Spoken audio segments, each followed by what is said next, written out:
10th class history इतिहास 2023 के लिए एग्ज़ाम के लिए मैं इसमें से आप लोग को सब्जेक्टिव हिस्टोरी का 10 क्वेश्चन दूंगा, ठीक है ना। 10 क्वेश्चन में से मैं गारंटी के साथ कर रहा हूँ 25 नंबर का आप लोग को एग्ज़ाम में सब्जेक्टिव लड़ा दूंगा, इतना गारंटी के साथ कर रहा हूँ। देखिए आप लोग रटिएगा नहीं, समझिएगा। अब मैं बोल रहा हूँ, मैं जो भी बोलूँगा उससे आप नोटिस कीजिएगा, सच में बोल रहा हूँ। अभी तो मैं 3 क्वेश्चन यहाँ पे, वो राष्ट्रवाद और दूसरा खूनी रविवार सब क्या समझते हैं, और तीसरा क्या है गलीबारी के कार्यों को चर्चा करें। 3 क्वेश्चन दूंगा, इसमें से मैं आप लोगों को बोल रहा हूँ कि थोड़ा भी दिक्कत नहीं होगा, आसानी से समझ जाइएगा, ठीक है ना। तो चलिए चालू करते हैं। और मैं बोल रहा हूँ ये 3 क्वेश्चन है, अगले दूसरे चैप्टर में थोड़ा लॉन्ग होगा, ठीक है ना। मैंने दूसरे चैप्टर में 7 क्वेश्चन और समझा देंगे, ठीक है ना। तो चलिए 3 क्वेश्चन पहले सबसे पहले समझते हैं हम लोग। तो आ जाइए, सबसे पहले क्या है, राष्ट्रवाद क्या है। तो पहले यहाँ पे सबसे पहले राष्ट्रवाद क्या है समझ लीजिए, ठीक है ना। देखिए, अपने देश की प्रति लगाव की भावना को राष्ट्रवाद कहते हैं, समझे। मैंने अपने देश के प्रति लगाव यानी प्रेम भावना, अपने देश के प्रति लगाव की भावना को राष्ट्रवाद कहते हैं।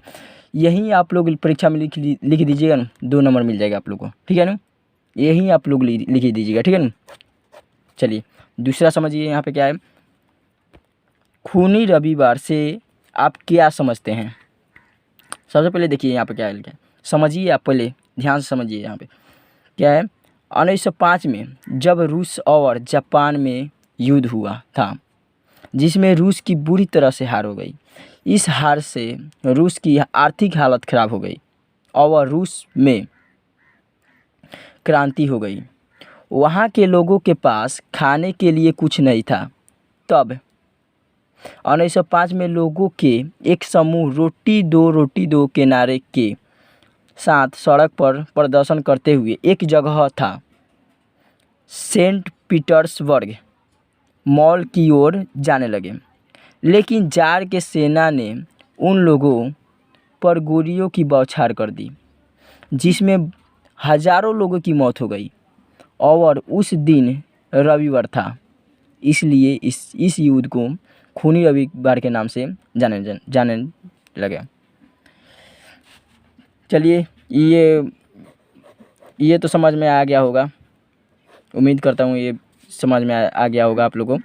तीसरी क्या है, गैरीबाल्डी के कार्यों का चर्चा करें।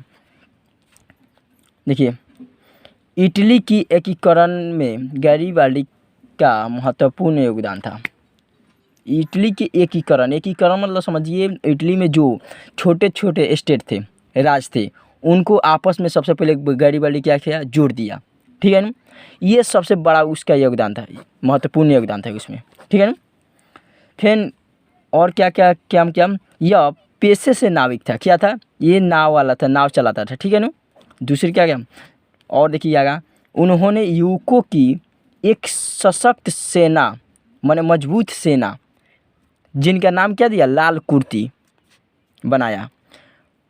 इन सैनिकों को लेकर सिसिली तथा नेपल्स को जीतकर वहाँ गणराज्य की स्थापना किया। गणराज्य मतलब समझते हो, लोकतंत्र, यानी प्रजा की शासन, प्रजा पर सौंप दिया, ठीक है ना। बाद में इन्होंने अपनी सारी संपत्ति राष्ट्र को दान कर दिया, जनता में दान कर दिया, और साधारण किसान की भांति जीवन जीने लगे। यही गैरीबाल्डी के कार्यों का चर्चा काम है, ठीक है ना।